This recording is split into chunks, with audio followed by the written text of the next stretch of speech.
Hey yo, what's going on, everyone? It's your main man Sinister, here with another wrestling podcast. Along with my co-host KO Kano. Hey, go ahead and introduce yourself.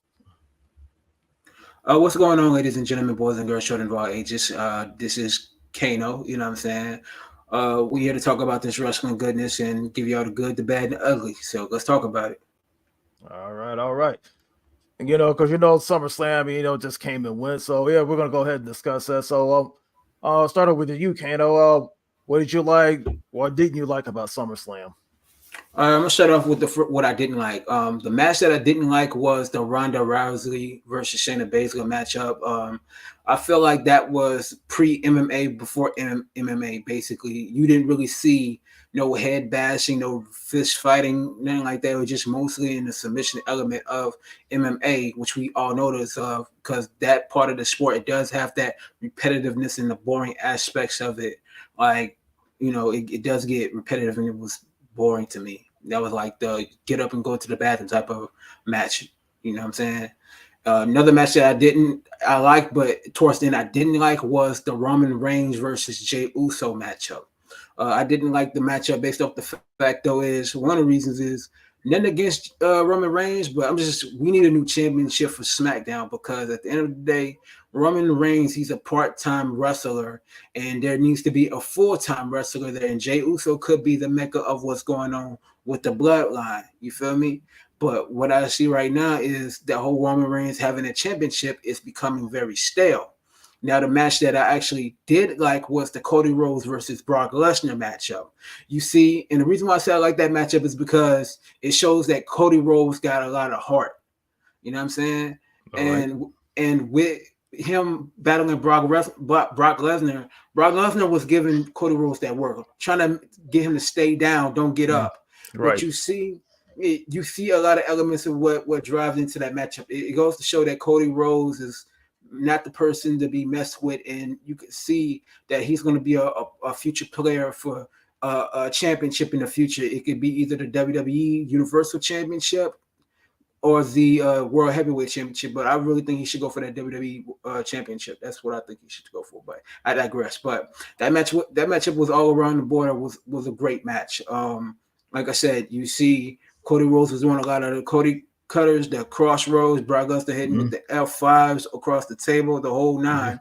you're And right. that was a good match. That was a good match. You know what I'm saying? But that's like the top matches that I've seen. And then the biggest factor of it is LA Knight finally winning something major. That was Right. a big factor, because LA Knight, he was on a losing tail, winning losing stuff that really mattered. But with SummerSlam, it just goes to show that LA Knight is going to be a big player in the game for sure in the long run. In the long run. Right on, right on. All right, yeah, I'll be giving not got my biggest disappointment, but well, the worst match of the night was, of course, I agree with you. It was Ronda and Shayna Baszler, because everybody knows Ronda was on her way out of the company anyway. But Mm-hmm. uh, was this a swan song for her? Probably in her eyes, no. It was terrible. It was whack. I mean, like I said, my buddy Ray and I, like I said, shout out to him. We sit there and analyze it. He's the one that showed me a video. People were literally getting up and go to the bathroom when the match was going on, and I mean, it was terrible. And then, of course, I found out via WrestleMania that her and Shayna, they called it, they slammed WWE for that. The creative, like the way the match was set up and the way it ended and finished. It was terrible. It was like not a Mm-hmm. good way you want to go out. So, don't get me wrong, but Ronda, she's great in the ring, but on the mic, she's terrible. I Mm-hmm. mean, Shayna's a little, Shayna, she's not bad on the mic. She's hopefully she get a little bit better material on the mic, but like I said, Mm-hmm. she's great in the ring. It's just, probably just need more improvement on the mic. Mm-hmm. Now, the match I love the most, of course, I agree with you again, was basically Cody and Brock Lesnar. I mean, even though like Brock Lesnar, his shorts were all torn up, but like I said, he gave Cody that work. I mean, he threw him everywhere, but you see that Cody just refuses to refuses to stay down. It's like no, there was just no quit in him. The Mm-hmm. F5s to the table, the F5s on the floor, even Mm-hmm. like the Kimura lock. I mean, Cody just would not give. I mean, yeah, one thing what I was surprised on, like you thought the ref would have, DQ Cody for using the steel steps. Like, no, he just basically let it go on. It's like, what? Yeah, Mm-hmm. this is something to say. We need a true finish. So So of course, we thought like Brock was gonna get busted open again. When Cody took the padding off the ring rope in the turnbuckles, like when Brock ran into it, of course, he went chest first instead of head first. And then Cody followed up with the three crossroads and put the finish over. And it was like, Yeah. but the thing about Brock Lesnar, he likes to go off script. I mean, he does it all the time, but that was a great moment for him. Like, he finally, gave Cody the respect. It's like, hey, you had what it takes. Then that's when, Brock his face turned, after he been healed for, during that time, after WrestleMania. So, Yeah, but the question with Brock Lesnar is like when he comes back, because he's not going to be back on WWE for the rest of this year, and he got a nice little contract going on for a minute, so he's going to be in WWE for the foreseeable future. So the question I have for you is like, who you think Brock Lesnar's next opponent should be, though?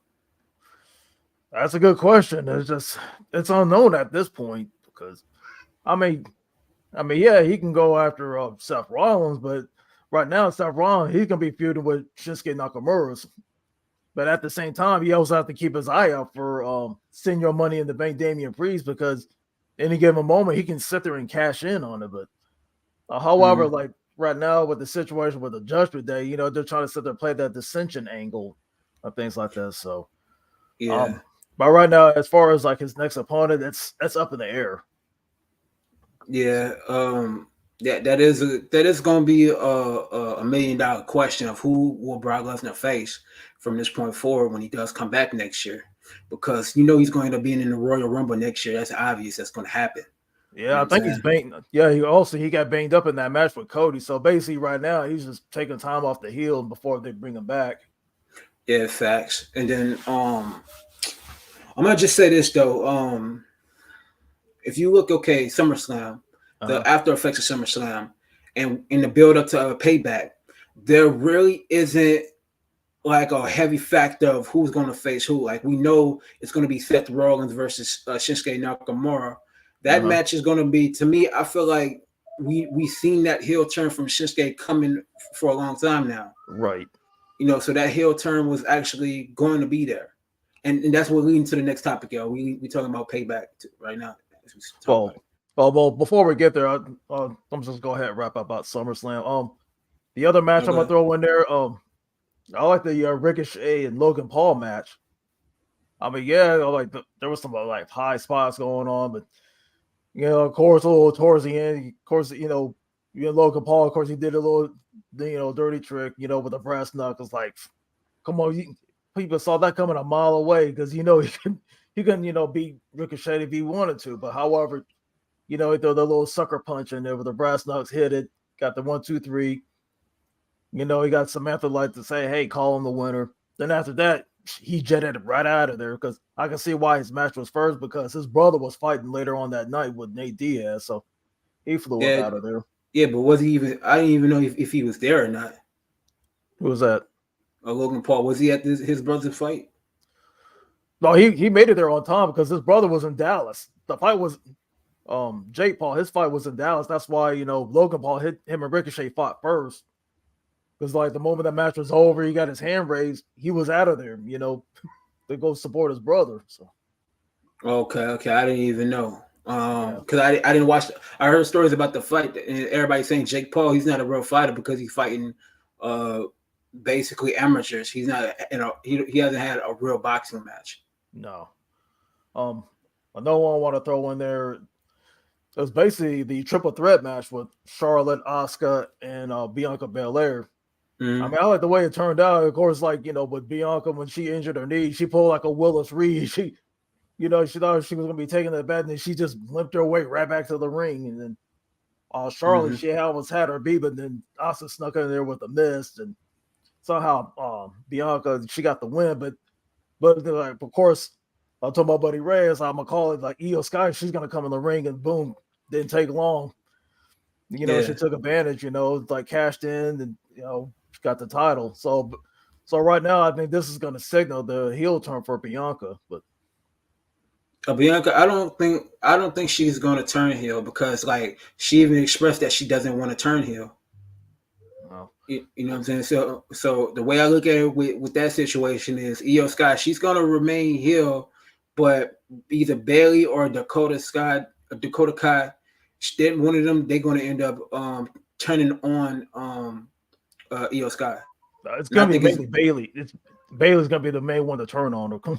You send her a yeah, mile away. Think about it, because you know with Dakota, she was been out injured, but I mean Dakota, she's just gonna be there to help Bailey out. But that jealousy within the damage control, it's gonna be mainly Bailey gonna turn on Io Sky. oh yeah. And then and when I look at Io Sky, she's better as a face than a heel. She's not a good heel, honestly. No, but She really ain't. no, but it's funny reaction, between her and Asuka, sitting there, going at each other and yelling in Japanese. Then of course they have speak a little English towards the end. Yeah, but honestly, I think that will be a good rivalry between Asuka and Io Sky. That would be a good rivalry for real. But my thing is like, I don't know why like they have something against Asuka, because like even though her last title reign was a little bit longer, but this one was shorter. It's like I don't know what's going on with the creative. Like, I mean, she just won against Bianca because it was time for Bianca to drop it, and then now Asuka's ended up being a transitional champion. She only defended it once. That's it. That was twice. Well, yeah, twice. I just think honestly, okay, look at it like this. You know what I'm saying? Mm-hmm.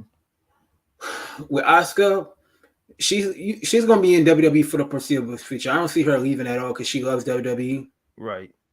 Io Sky too, because them two never expressed that they want to leave WWE. And then look at Cara saying she's back in the WWE. Cara saying, yeah, I think she should be there sometime November when her deal with Stardom was up. Mm-hmm. Like Cara saying she loves WWE. Right. So right now, the two biggest platforms of wrestling right now is AEW and WWE right now. Mm-hmm. Impact is in there, and right now, game changing wrestling. That's really on the rise right now. Game changing wrestling. Uh-huh. That's the modern day ECW. But don't forget New Japan's in there.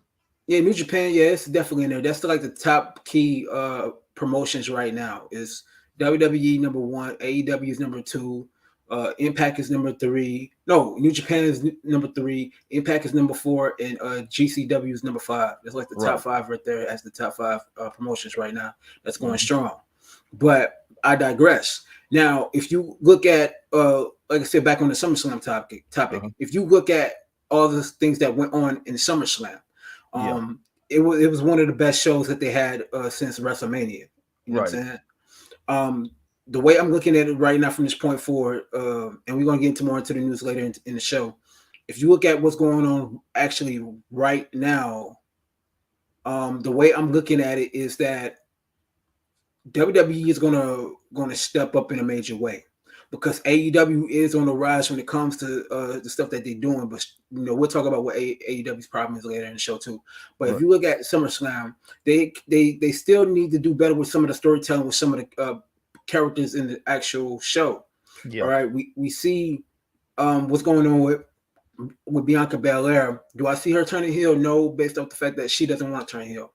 Charlotte Flair, she's a face right now, even though she's better as a heel. Right. But I mean, she's more like her daddy. She's a tweener though. Yeah, that's facts. But before Charlotte Flair career ends, she's gonna surpass her father as like the 17th time champion. Yeah. She's gonna definitely surpass her father easily. And that's gonna happen. She's gonna win a championship either this year or next year. She's gonna win another title. That's facts. Well, I'll say next year. Possibly. You never know. But the way I'm actually looking at okay, if you look at it like this, right? Cody, let's talk about Cody Rhodes for a second. If you look at Cody Rhodes, he started to become one of the biggest players in the game right now with WWE. You see that they're going to have a matchup with Shinsuke and Seth Rollins. Mm-hmm. That's coming. That's going to be a payback. That's obvious. That's going to happen.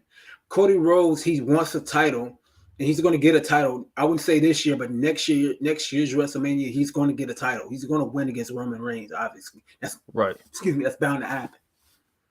But somehow, like him and Seth got some unfinished business. Like It looks like it was going to happen on this past Raw, but however, here comes the Judgment Day, and Finn Balor coming out of nowhere and going after Seth. You know, like it's like, dude, you had your opportunities and you lost every one of them. Exactly. But it seems to me though that storyline with Judgment Day and Seth Rollins that needs to die out and go into a different angle because Judgment Day, yeah, they're a hot faction on WWE, but they kind of Damian Priest is going to turn face. You see that right off the rip. He's turning face soon. Yeah. JD, he's going to end up joining the Judgment Day. Yep. Because if you look at out of everybody in the Judgment Day, Dominic Mysterio, he's like the hottest heel on the roster right now. Yep. You know, out of Gunther, Roman Reigns, like he's to me, Dominic Mysterio is the biggest heel in WWE right now. Mm-hmm. You know, so let me ask you this question: like, if you look at Judgment Day, what do you see the Judgment Day happening in the next 3 months? I mean, yeah, I can still see the dissension between Finn and Damian because, like, you know, because Damian, he wanted Seth so badly. He wants that, you know, that retribution against him so badly. He wants the goal because beating Seth Rollins with the goal what satisfies like, hey, all that anger, bitter resentment over the years. But yeah, so okay, so if you look at it like this, all right, if you look at Damian Priest and you look at Finn Balor, if you look at those two, them two definitely going to end up battling it out way more than normal and way more than usual. Right. You know what I'm saying? It's going to start out. It's kind of like if you look at Triple H and Shawn Michaels from back in the day. Mm-hmm. That you could see that rivalry actually happening between Damian Priest and Finn Balor. You know, because Damian Priest, he's going to eventually win one of those titles. I see that happening more towards at the Royal Rumble of Damian Priest winning the World Heavyweight title from Seth Rollins around the Royal Rumble. Right, because that will possibly lead for Cody to go after Roman Reigns because, like I said, they still have unfinished business. Exactly. And the way it's looking, and it's just me being honest, if you look at Damian Priest right now, right? Mm-hmm. Damian Priest, he's going to be one of the highest commodities on Raw. Yep. After he wins the title. And right now, the Intercontinental title, that needs to change hands soon too. Yeah, but Gunther, because I know he has Chad Gable, but of course Chad Gable's not going to win it. It's like surely somebody big is going to go, you know, challenge Gunther, unless you know Drew McIntyre like that thing with him and Gunther. I'm sure that's not going to be over anytime soon. No. That's definitely need to happen, but you also got to remember this: Carlito, he's back in the WWE, so he's going to end up probably going on Raw or you know start his own faction, and then once he actually does that, then there's going to be a different ball game. Because like as of like right now, when you look at what's going on with WWE, I mean not WWE, if you look at what's going on with Raw. And yes, we out of the SummerSlam topic. We talking about stuff on Raw. If you look at what's going on with Raw, right at this point right now, okay, let's talk about the women's division right now on Raw, which is hindrance right now. Everybody know that Sonya Deville, she's injured, so she basically has a torn ACL. Yeah, so they're going to end up giving Chelsea Green a new partner. Which I think it should be Emma. Yeah. Emma or Tegan Knox. So I think either of those would be a good fit because Tegan Knox already teased about turning heel anyway. Right. So I feel like that's the best suit. That's just in my personal opinion. And then that rivalry between Raquel Rodriguez and Rhea Ripley. Yeah, that's definitely going to be a long rivalry. Right. So I see that happening. But what do you think about No, go ahead, my phone. Oh, I just gotta, you know, comment on the women's division. But yeah, right now it's a mess right now because, you know, speaking of Rhea Ripley, because I mean, she's gonna run out of opponents. She's gonna be burying people just left and right because the only body really strong I can see in her challenging her for the title will be Becky Lynch, but I say she'll probably get her down the road once Becky and Trish, that thing's gonna be over with soon. So, Yeah, but Zoe Starks, I think she needs a bigger push than what she's getting though. yeah, I mean, I could see Zoe and Trish breaking apart, Mm-hmm. so that way she can go on her own. But seems like Zoe and Shayna Baszler, I see that that's probably gonna be a start of a feud, and between them because since Zoe Stark, she's banned from ringside this coming Monday, so now it's gonna be Becky and Trish. That whole thing's gonna wrap up. Well, to me, in my opinion, they should be at SummerSlam instead of like Shayna and Ronda Rousey. Like, I agree. yeah, that final match should have been saved for Raw. That way, Ronda could walk out of WWE. Her thing is done. Her commitments are over. Mm-hmm. Said and done. But I mean, that was to me. It's like because there's times WWE has dropped the ball. I'm talking about the creative. Because they dropped the ball in a few areas and stuff like that. But Mm-hmm. the women's division. To me, I think the one on SmackDown is a little bit better than the one on Raw because with Io Sky being the champion, you like just possibility because you got all the better women on Raw. You got Bianca Belair, you got Asuka, you got Charlotte Flair. Mm-hmm. You have Damage Control there. You have what's her name? Oh, Shotzi. I mean, there's possibilities are endless on there, but like I said, the one on Raw is a mess because Sonya Deville, she's basically out for the rest of the year with that torn ACL. Mm-hmm. I mean, it was cool, with her and Chelsea Green winning the tag titles because, they say, oh, it's a quote unquote curse. But, well, speaking of that, I want to talk about the injuries because, like I said, we spoke about Brock Lesnar. Of course, he got hurt, but like I say, he's taking time off to heal up. Mm-hmm. Other two more people hurt. Speaking of that's KO and Sami Zayn. They both are hurt. Yeah. And then, like I said, I don't know who's going to step up, against them next because ever since they won it, don't get me wrong, man, they have some, good title defense, especially with Judgment Day and a few others. But sooner or later, man, someone's going to be that.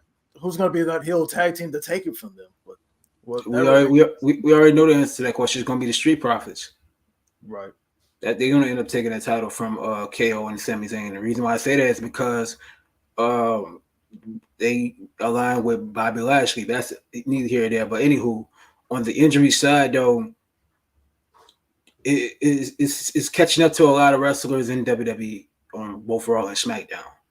Yeah, because think about it, they're on the road more than anybody else. Like that's why one thing I like about AEW is like schedule wise, and like some people they don't wrestle house shows and stuff like that, so they can choose to wrestle here and there, and then take that time off like to be with their families or to heal up, things like that. But WWE side, you're constantly on the road. It's like especially if you're one of the main eventers, like I say main eventer, mid carders, they're constantly on the road. But if you're lower on the card, I mean, they basically have the best top, best schedule because usually be on main event or probably wrestle at house shows, and that's it. But yeah, it remains to be seen. But somebody else was hurt. Oh, I think it was Bray Wyatt. He's still recovering from his ailment, but I think he should be getting healed up soon. So I sure to have some creative wise for him. Yeah, they already got ideas of bringing his faction into the fold. So with Bray Wyatt's situation, his situation was more towards a life-threatening situation. Yeah. So he's like almost better from that. Like he's not quite ready to be cleared just yet, but he's dang near close to being cleared. So I say possibly after Payback, he should be back in the fold. But you look at Randy Orton. Randy Orton, he's been out since May of last year. Mm-hmm. So we're not going to see him. Are we going to see him this year? I doubt we're going to see him anytime soon this year. We probably see him around Royal Rumble. He'll probably make his return. Right. Big E, I don't think he's going to wrestle again. Because I know the advice was like, just hanger boots because it's not really, risking permanent injury and stuff like that. Mm-hmm. Big E, he just needs to go ahead and be like the manager for the New Day. I mean, yeah, you could be on camera or be behind the scenes. Mm-hmm. Because I mean, he's got the personality for it. He's great on the mic. Exactly, but when it comes to wrestling, like I seen on Up Down that gaming channel where he was lifting up heavy stuff and stuff like that. He had Kofi Kingston over his head, and that goes to show his neck is back strong and stuff like that. But taking all them bumps and stuff like that, he don't want to go through that again. No, I wouldn't. Yeah, so looking at I'm thinking of some other injuries that's going on right now.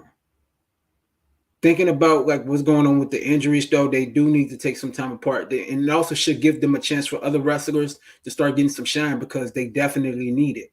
Like especially on the women's division, you see Liv Morgan, she's out, Raquel Rodriguez, she's out, and Sonya Deville's out. They give a leeway for, especially on Raw, like Nikki Cross can make a run. Then you got Emma, you got Tegan Knox that can actually make a run.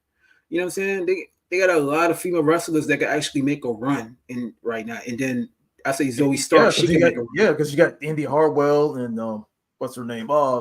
Candice LeRae, you know.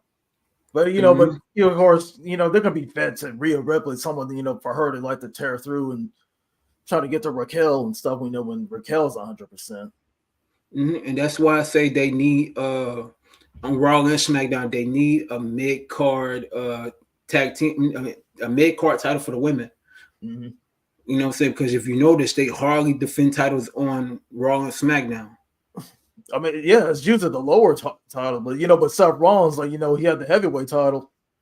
Yeah, he'll sit there and put that on the line because he always stated, because WWE needs a full-time champion that's there because he's taking shots at Roman, because Roman, he can wrestle whenever he wants and just keep holding the title hostage. So, yeah, I mean, I commend Seth Rollins for doing something like that. Mm-hmm. Because you do need a full-time champion, like someone who could be there and defend all against all comers instead of like, hey, I'll just wrestle here and there. But and there's of course it's lately. I'm sure everybody else has seen that. Roman, like he takes up so much camera time. Especially because of that. That's because of that dumb intro, man. That intro takes too much time. It takes about 10 minutes for the intro to get past that. Yeah, because I looked at SummerSlam because think about it. It took so long, like 15 minutes for him to get in the ring, and it was like 20 minutes of Bourne just throwing around the ring and all that stuff. Like I said, like the pay-per-view wasn't over until well after midnight. Yeah, that whole thing was too long, especially on SmackDown. That was too long it was 15, 20 minutes of that whole segment. Right. Yeah, that was too long. It was getting towards 10 o'clock, and then like I said, you had Jey Uso come to the ring and confront his brother. He super kicks Roman. He takes out Solo, super kicks his brother, and then it's like, oh, deuces, I'm out. Yeah, that Bloodline segment starting to get weird. It's like I said, it's the creative, man. It's like that's our question is like, but however, before we get to the AEW part, there's one piece of news I would definitely want to discuss. Is all right. Everybody knows about WWE and the Endeavor deals about to about to wrap up soon. I think sometime next month everything's going to wrap up, but early next month. Yeah, they say of course Vince is going to be one of the board members. They'll say, there was a question as Triple H being remained he's not even on the list, but I mean he could possibly take one of those spots, but I think he should focus on the being the COO, but running creative and stuff like that. Let Vince be up there with the echelon with Ari Emanuel with the business side. So, but however, I say probably when that deal comes through, I expect them to see a lot of cuts. Yeah, but this is also the thing too that people need to understand.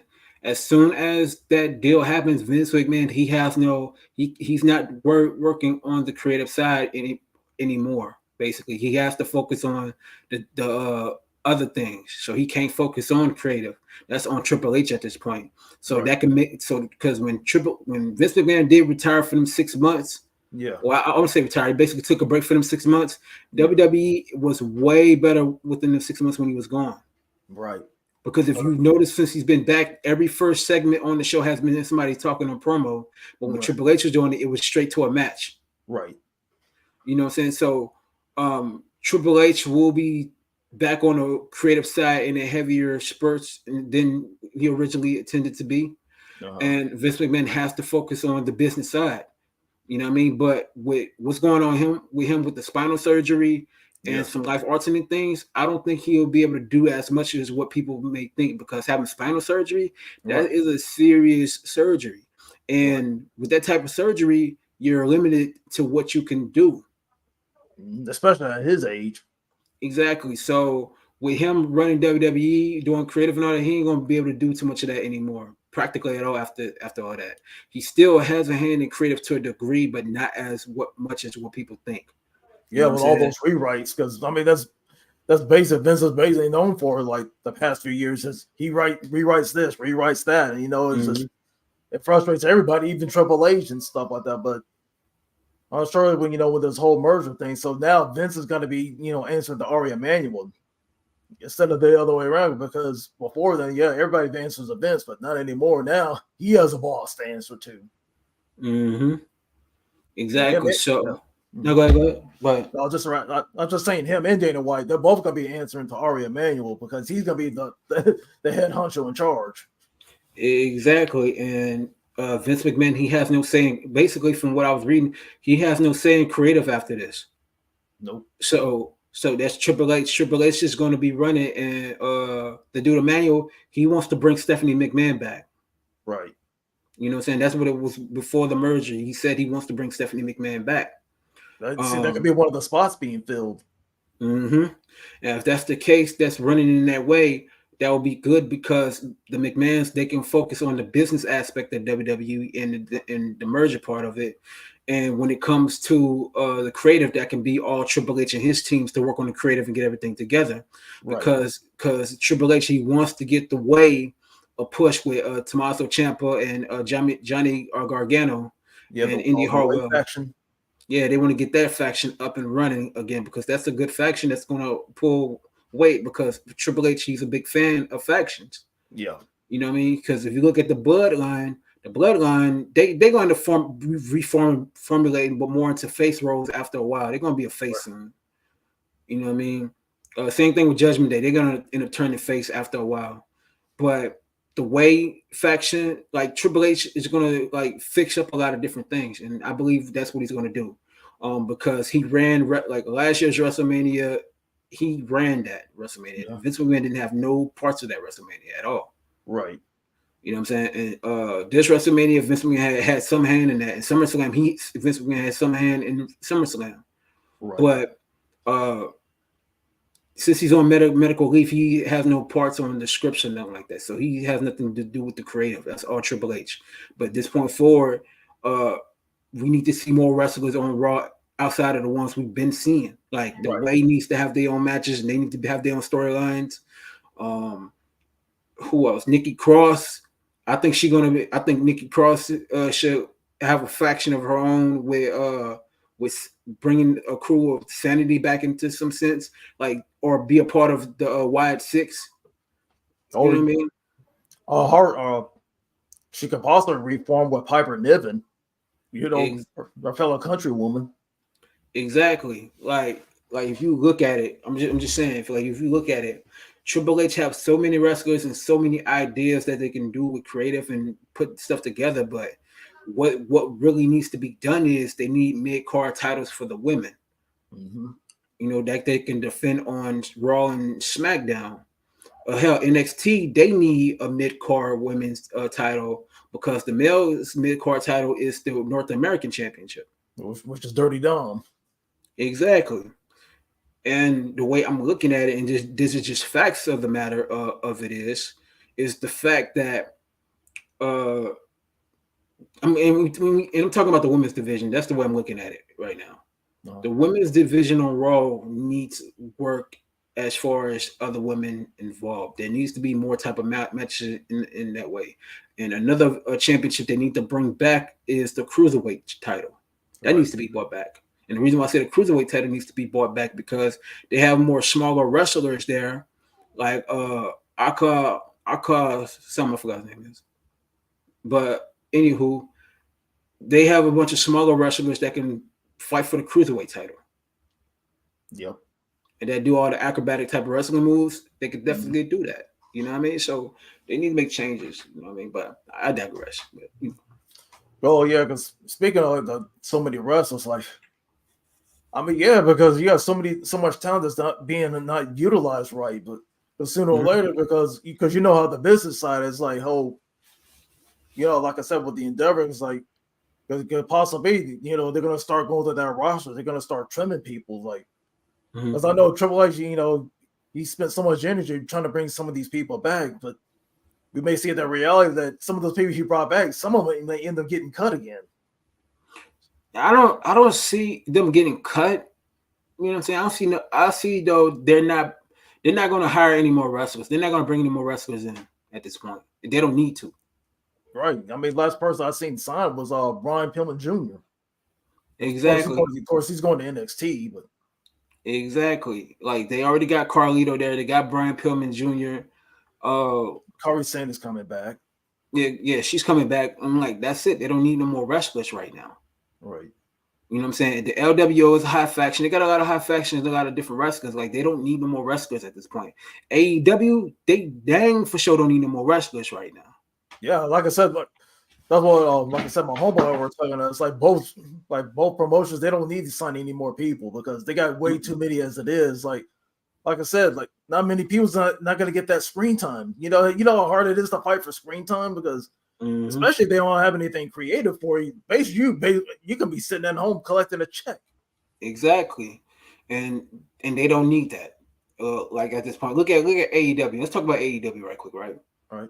Okay, if you look at AEW, they got so many wrestlers on that roster right now. Like they signed Paul White and they signed Mark Henry. Yeah. You don't really see them doing that in AEW. No, they're just behind the scenes guy. Exactly. Okay. If you look at AEW with so many factions that they got already. Yeah. You got Best Friends, the Blackpool Combat Club. The Elite. You got the Elite, the Golden Elite. With you know what I'm saying. Then you have the Gold, Bullet Club Gold. Yeah, that's with the Guns and Jay White and Juice Robinson. You're right. That's more of a gimmick type of faction. I don't take that faction seriously. The Bullet Club that was in New Japan, they was more dangerous than that one at AEW. Right. You know what I'm saying? Who else?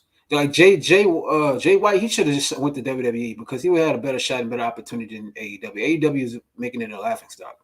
Because if Jay White would have went to WWE, him, Cody Rhodes, and they could have formed a Bullet Club faction that would have been phenomenal, or work with AJ Styles with the Bullet Club faction that on SmackDown. That would have been a hell of a fire faction.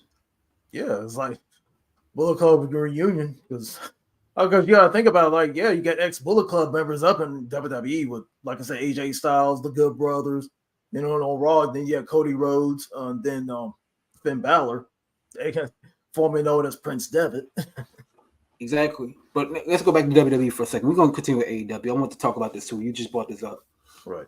So with the Universal Tag Team titles, I want to talk about this. Right. With Universal Tag Team titles, I think they need to at least get rid of one of them, put them on SmackDown, one on SmackDown and Raw, because they got a lot of tag teams on both brands. And I'm like, why y'all want to have those two titles where y'all can just have one title on Raw and one title on SmackDown? Like, let Kevin Owens and Sami Zayn be on Raw with the Raw tag team titles, right, or the World Heavyweight tag team titles, and SmackDown with the regular just WWE tag team titles. Right. You know what I mean? Like I said, the Street Profits can easily take the SmackDown one, so that way, hey, they have one on their show, then Raw will have theirs. Exactly. Like they can host a tournament on SmackDown. Like, you know how they did with the women's title, with women's Raw and SmackDown titles, they turned it to one as a women's World Heavyweight title and the SmackDown WWE women's title. Yeah, but I like the SmackDown one, but the one on Raw, it was just cheap and lazy. Yeah, it was just like the regular World Heavyweight title. Mm-hmm. Than the original, but I think they'll do the same thing with the other titles. Like what they need to do, instead of having the Raw and SmackDown tag team titles, just make it into like one WWE World Heavyweight title and one WWE regular tag team title. Right, so they won't be walking around with all these titles and stuff like that. But because like SmackDown needs a title, Raw definitely needs their own title, and at this point right now, the tag team division in WWE is horrendous. Yeah, there's a lot of cleanups. Like, but going back to AEW, it's like, There's another thing I want to mention because we know who the top heel is, but basically AEW, it's like who's the top face? I mean, yeah, they want to promote these guys to the top face, but somehow, like I say right now, it's I don't call, I don't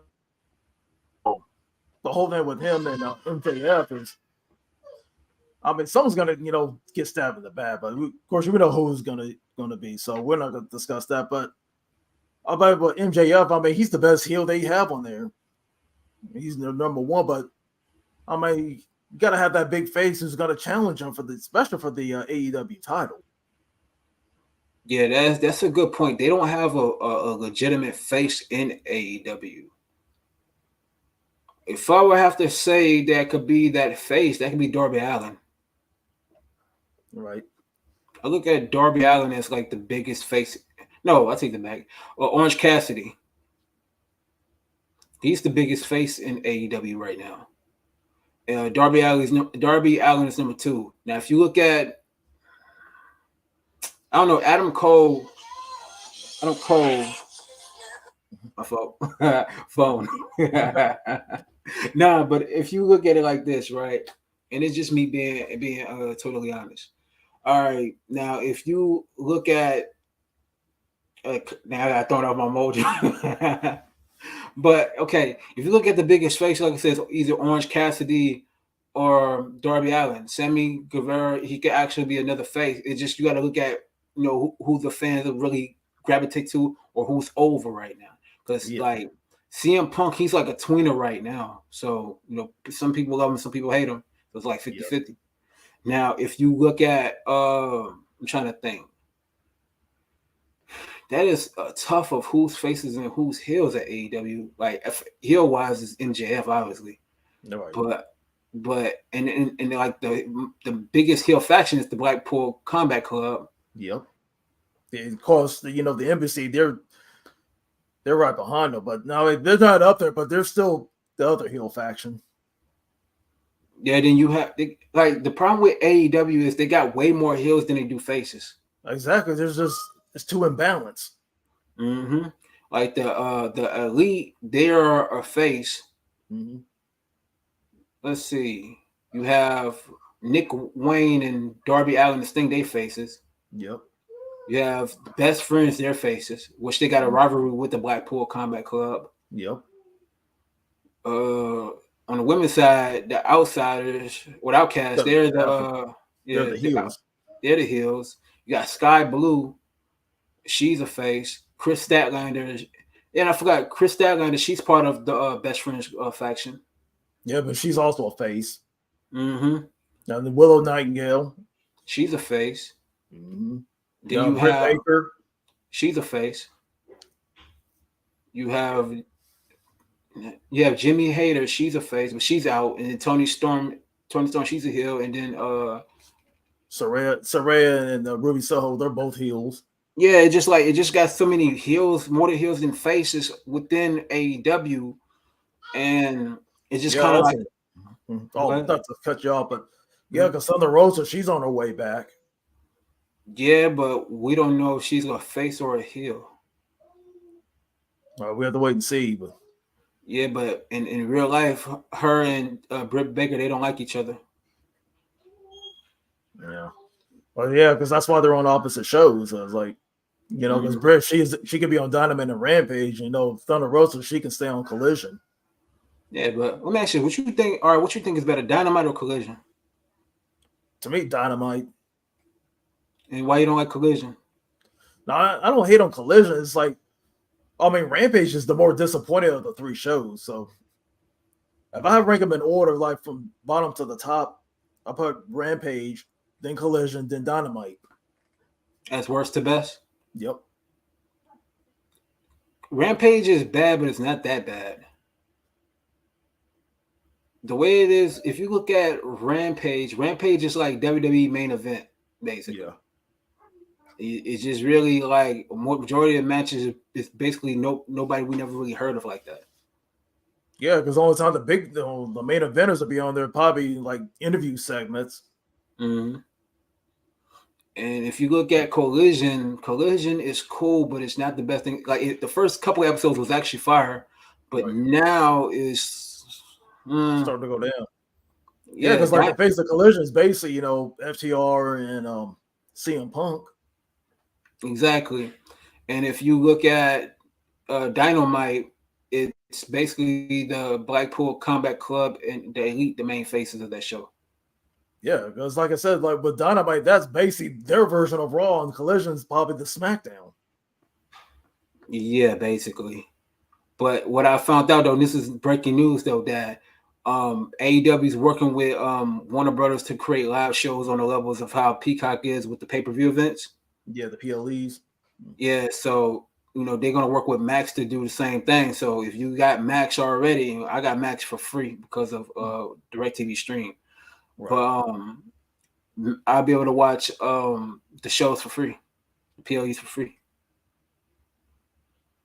Well, that's cool. Another thing is like speaking of SmackDown, because I know their deal with Fox is going to be over. I don't think Fox is going to renew with SmackDown, so now SmackDown is going to be finding another home. I wouldn't be surprised if we go to Sci-Fi again. Yeah, because like I know, because like Warner Brothers Discovery, they're out of the running because they don't have the money because you know it's all tied up with AEW. Mm-hmm. But I think they should go ahead and renew with Fox anyway because they get a lot of numbers on Fox. Exactly, it's on local TV. You're on Friday nights. Mm-hmm. And there's one thing I probably if you know that when they say the A word on live TV, it wasn't censored. You know the crowd behind it, they're starting to shout that same word. It was not bleeped out. Mm-hmm. But there was talks about going to FX. So if it goes to FX, then they're not bleeding that out. No, because FX. If people don't know about FX, they basically don't take out the profanity. They say the profanity on FX. well, yeah, but it's not a local channel. Mm-mm. And then there's also talks about ESPN might be taking WWE reigns when it comes to SmackDown. Yeah, but however, Disney's like financially, I don't think they'll take on anything else soon because like all the cuts they're making just to save, cost cutting just to save money and stuff like that. It's gonna be a while before they can get back there, back in the all that money because like Disney lost $5 billion. Oh yeah, most definitely. So I mean, especially ESPN, like the way they've been doing all their cost cutting measures, like them taking WWE, it's probably not a wise idea at this moment. Mm-hmm. No, I feel you on that. I definitely feel you on that. But I say Fox is the best bet to stay on there, or just put SmackDown USA also. You might as well because, like, I mean, think about it. Raw. They only changed networks like that one time because they left USA, then went to TNN, which is now the Paramount Network. They went right back home to USA because of that relationship. SmackDown, on the other hand, it's been going to so many networks. It's not even fun. I mean, for the people that don't know, like back then, it started on the old UPN, United Paramount Network. Mm-hmm. Then they switched out the station. They went to Sci-Fi for a while. Mm-hmm. I think they went to another station for a little bit. Then, of course, Fox picked them up.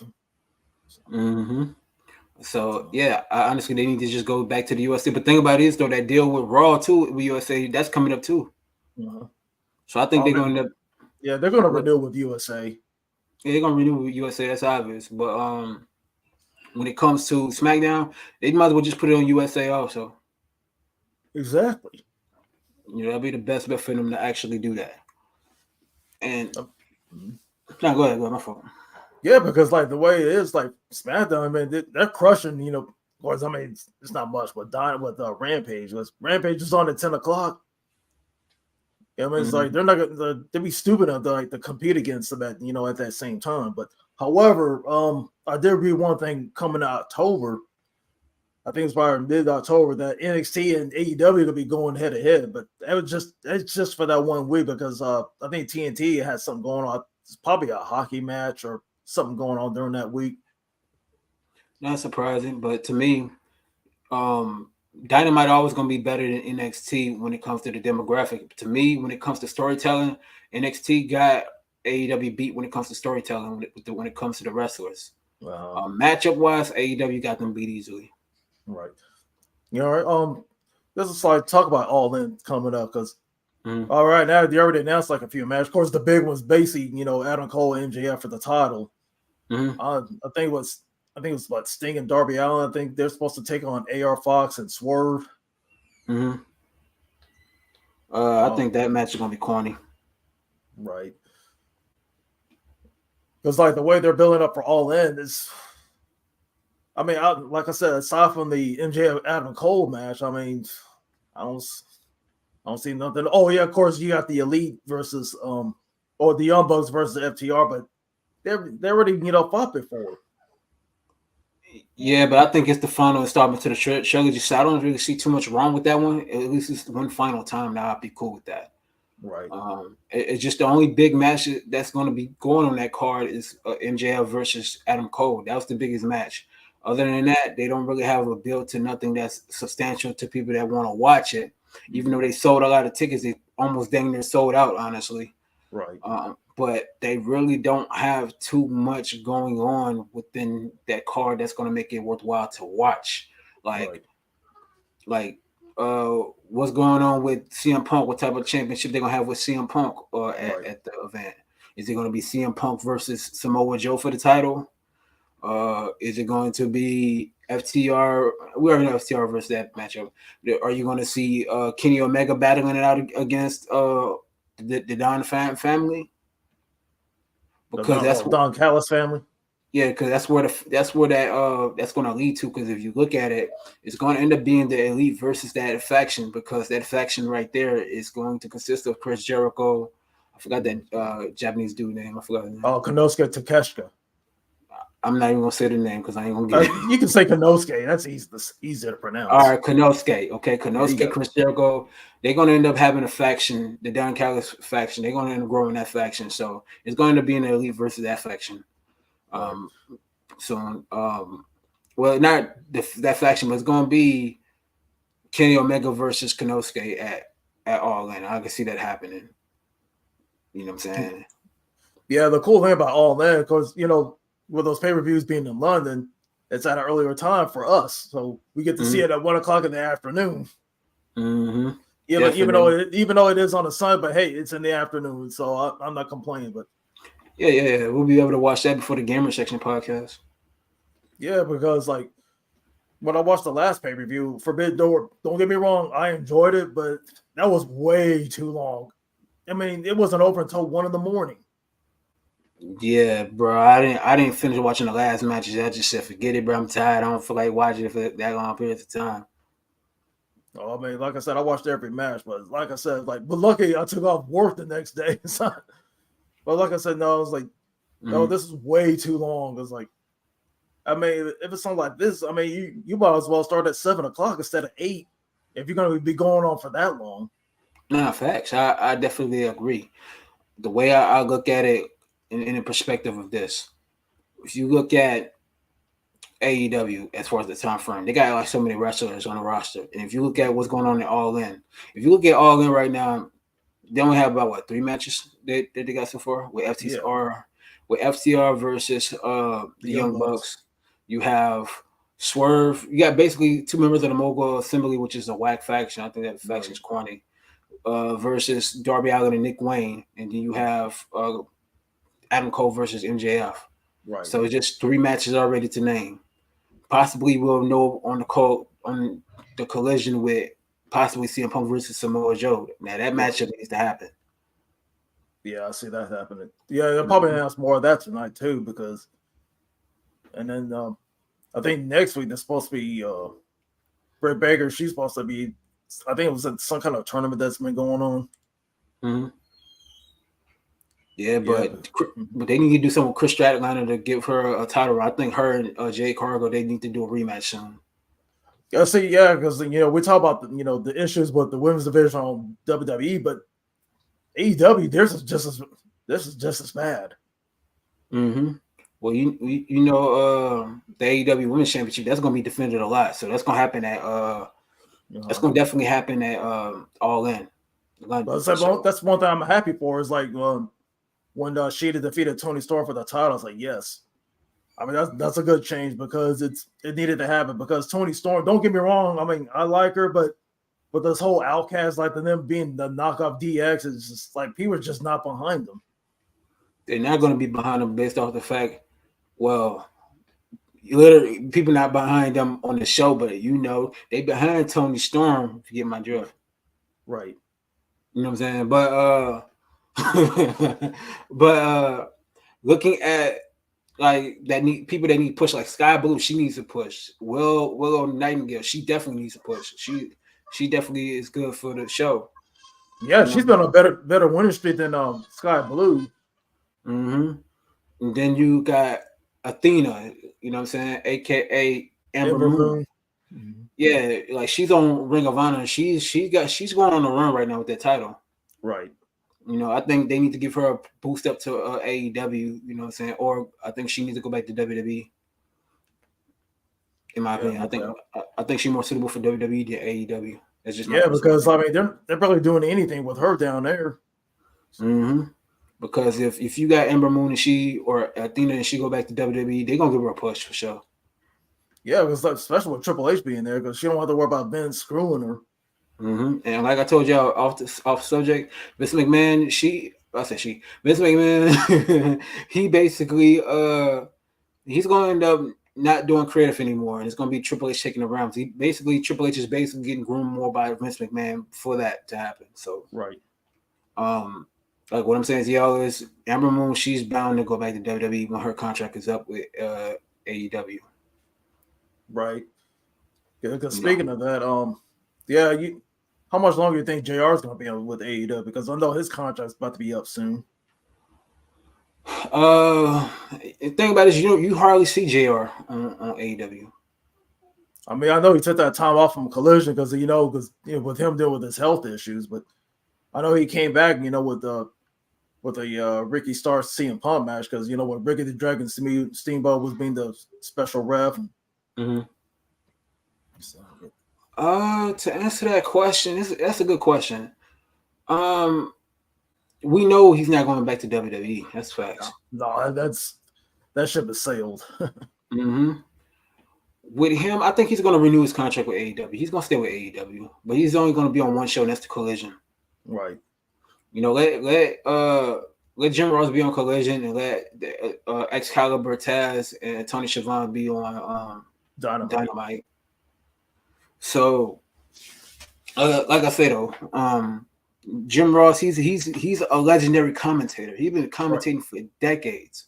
Yeah. So, like AEW is a good fit for him to stay there. Yeah, because he has easier schedule on him. Mm-hmm. And he's a lot older than back in the day, so he's not a spring chicken anymore. No, he's a winter chicken. No, because see, with WWE is like they're going younger and younger. Mm-hmm. Like if you look at the commentary on Raw and SmackDown, like Michael Cole, he's been there for decades too. Right. So he's there on Raw and SmackDown. Then you got Corey Graves that's on SmackDown, and then on Kevin Patrick too. Yeah, him. Kevin Pat, yeah, him. Then on Raw, you got Wade Barrett. Yep. You know what I'm saying? So I think Wade Barrett and Michael Cole being on Raw, that's a better fit than them being on SmackDown. Yeah. Because they need more heavy hitters on commentary on Raw than SmackDown, because Raw wouldn't cutting it like that. No. So I think that's a good move that they made the changes like that. But yeah, they're definitely going younger within that. And with AEW, they're still young too, but they got some of the majority. I'm telling you this, I say about 60% of the wrestlers that's on AEW came from WWE. Exactly. And then all the rest were basically like New Japan and and Ring of Honor. Mm-hmm. Yeah, but let me ask you this: ever since they had Collision, how much have you been seeing Muro? Yeah. All the times I watched it, I mean, I've seen him a few times. Okay, what about Andrade? Same thing with him, but with him feuding with the House of Black. Yeah, but Andrade, I think he's gonna leave AEW when his contract is up. His contract ends like I said, he's just gonna ride it out. Yeah, his contract ends, I say, next year. Yeah, because he wants to go back because his wife is up there. Yeah, he's gonna go back to WWE. I think with him, when he goes back, he's going to probably either start his own faction or joining the LWO. Mm-hmm. Or possibly trying to run it. Exactly, because if you look at it, like I said, the LWO is one of the hottest factions in WWE. Exactly. So That's the way I look at it when it comes to that. But definitely, he's going to end up going back to WWE. Same thing with Miro. He's going to end up going back to WWE soon too, because they getting the talent wasted at AEW. The problem I see with AEW was with Tony Khan is they don't know how to manage the time when it comes to wrestlers. Because if you look at AEW, they have a lot of the same wrestlers that you see there, like the Blackpool Combat Club, the Elite. You always see them all the time. The Jericho Appreciation Society, which is dead now, is still there. You know what I'm saying? So just like you need to start pushing more wrestlers, like Powerhouse Hobbs. You need a push. Yep. You know what I'm saying? QT Marshall and his QTV, they need a better push. So it's just like that's where I see where the problem lies with AEW, that they don't know how to push their actual wrestlers to the core.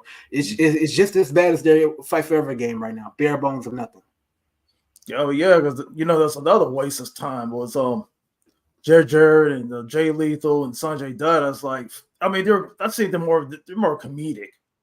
Mm-hmm. It's like they don't take nothing seriously. It's like, I mean, that interesting feuds with FTR and with Mark Briscoe and all that, but but after that, it's just like Satnam Singh is like, I mean, he's worse than Omos. Mm-hmm.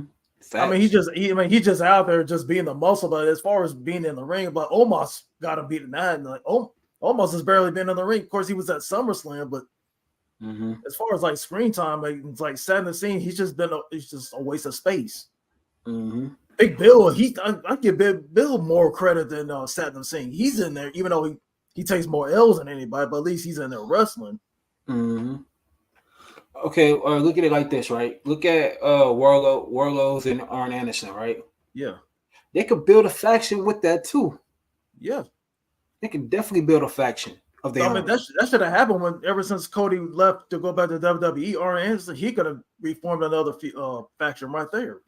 I think they're slowly starting to build towards that. Because if you look at the Mogul Assembly, which I think is super whack faction. That faction is just dumb as hell. Right. Swerve Strickland, bro. He just need I don't know what's up with Swerve Strickland. He needs either a push or needs to go back to WWE and form with Hit Row again, because Hit Row's a joke now. I was like, oh, Hit Row needs to, like, the problem with it is Hit Row was brought up to WWE too early. They should have stayed in NXT. Right.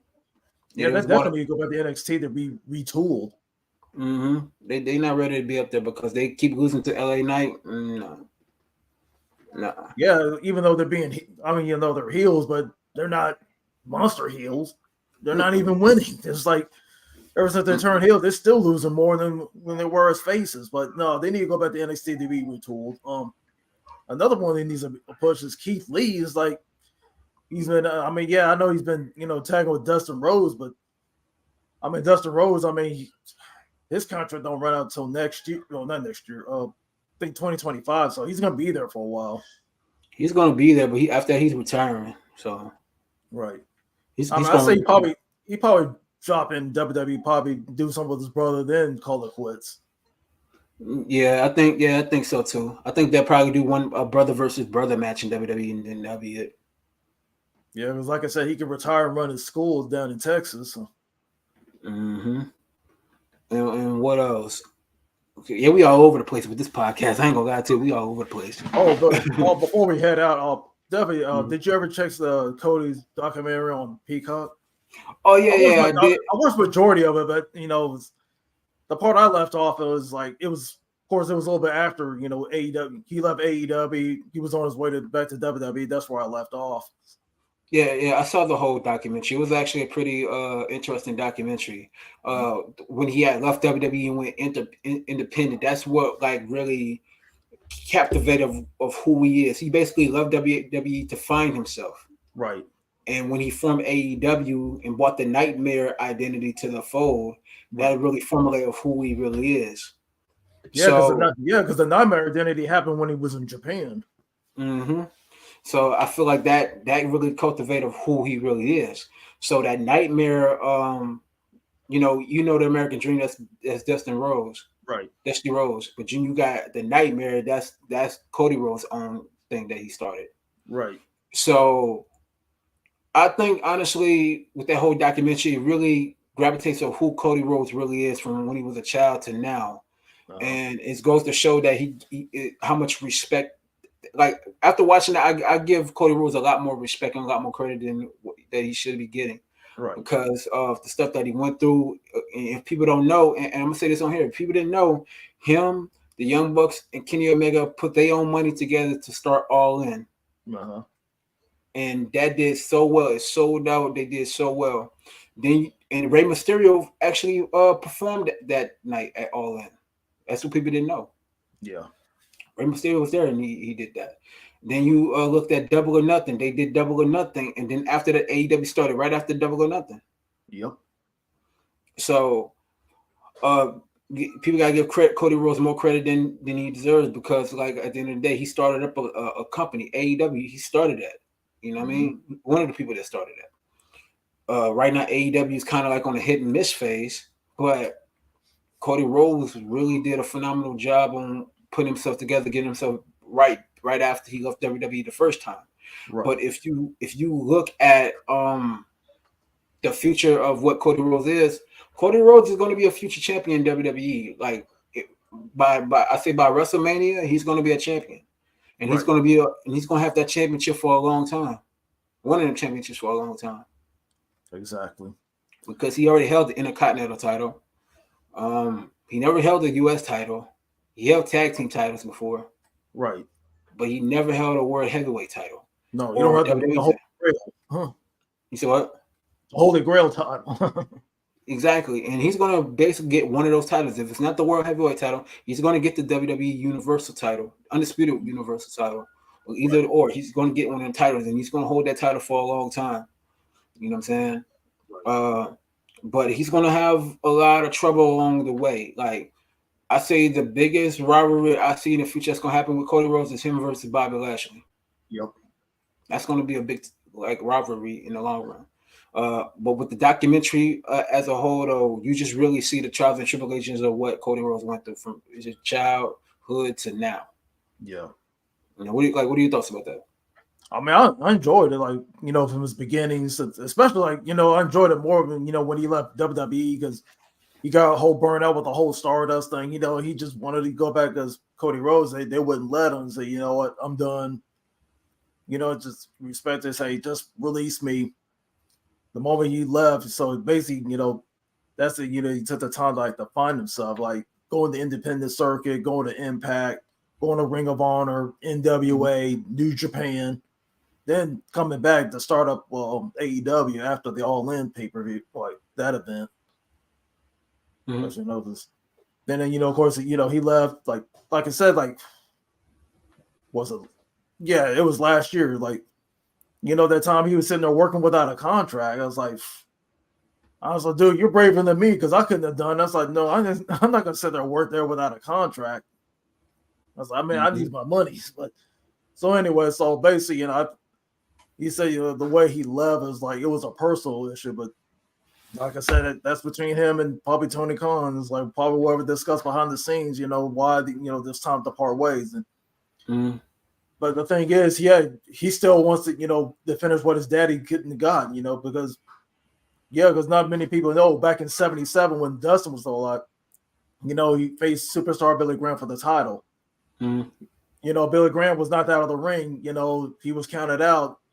Dustin had the title for a while, but said some of this. I said, nope, can't win the title on the count out. So fast forward to that. So they see, you know, Cody, he's doing it not just for his dad, but for himself, because he want to finish what his dad couldn't have get.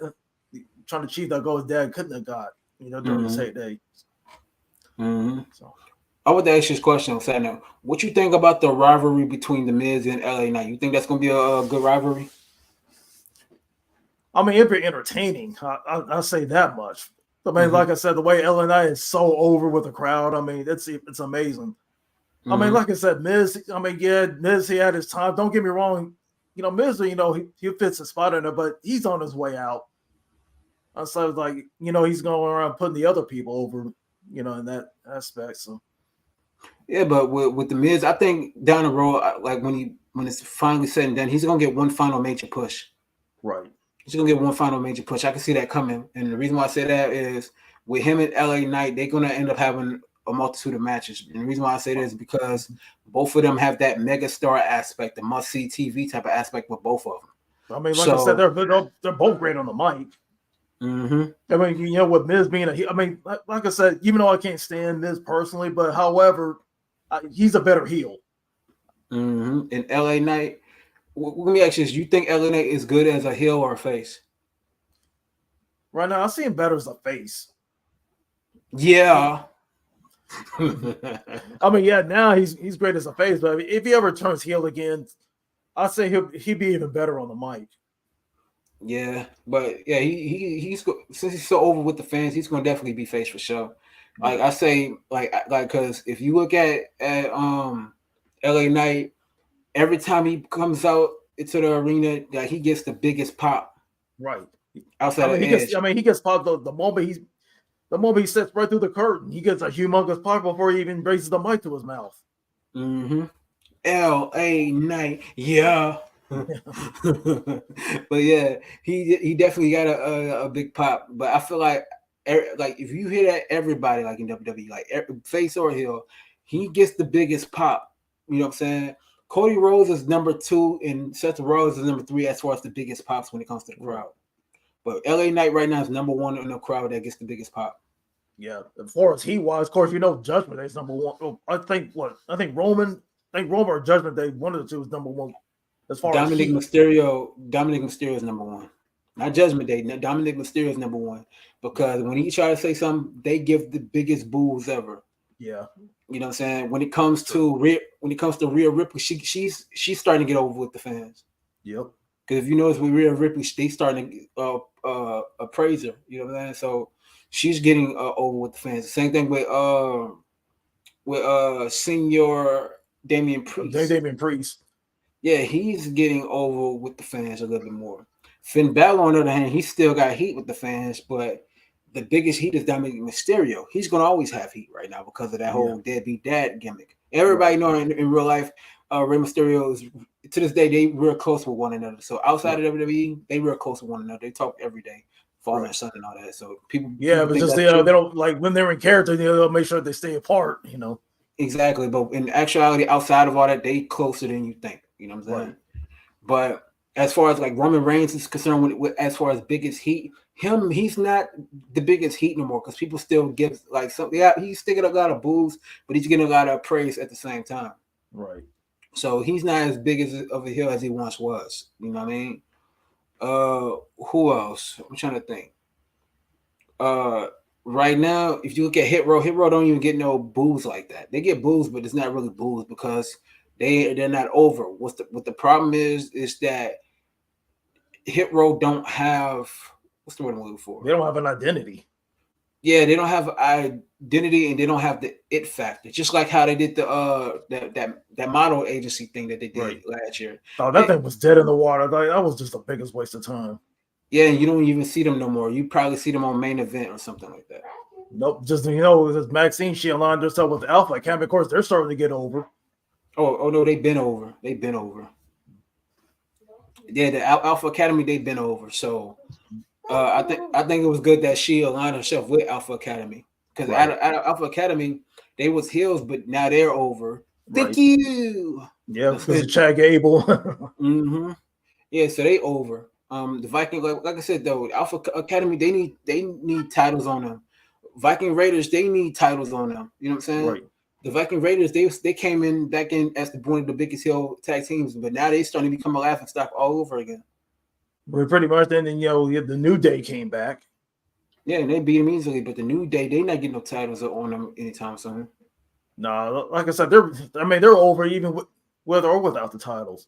Mm-hmm. New Day, they always gonna be like that. And I think with Big E coming back too, as far as the management side, but they'll get the biggest pop ever. Right. You know what I'm saying? That's what needs to happen, but it is what it is. Right. All right, folks. I think we all spoken well long enough, but I think we covered everything out. But before we head out, Kano, go ahead and give her outro and tell them where they can find you at. Oh yes, y'all can find me at all my social medias at Real KO Kano. I do respond on Twitter, Instagram, and stuff like that. Y'all can follow me on TikTok at Real KO Kano #2, like Real KO Kano 2. I basically post a lot of anime music on there as far as my music within the anime and stuff like that. And should I promote my music, Sinister? Go ahead. All right, I might as well. I do rap and do music and stuff like that too. So y'all can support all my music on all my social medias on Spotify, Apple Music, and all that too. Y'all can go ahead and follow the gamer section on social media at the gamer section. The gamer section podcast is back tomorrow. We pushing it back to Sundays. Yep. It's Yep. about We're to back be on Sundays. exactly. We're about to be officially lit. No issues on with that and a half figure effects, no fiction. We about to be lit though. I'm telling you, we lit though. That's all I gotta say. We lit. All right, everybody. It's your boy Sinister. You can follow me on my social media on X as Count19. I just say Twitter. That's a dumb name, but anyways, Instagram is Sinister1019, and same on Threads. My YouTube channel is of course Sinister Tar Heel. So, like I said, Kano on, look for us back on the Gamer Section podcast tomorrow. You can, 5 o'clock Central, 6 o'clock Eastern. So. I'm gonna give y'all a warning with Threads right quick. If y'all get into an argument on Threads, they're gonna officially ban or suspend your Threads. Not only suspend your Threads, but also your Instagram. That's why I don't have a Threads. All right. With that being said, y'all, peace out.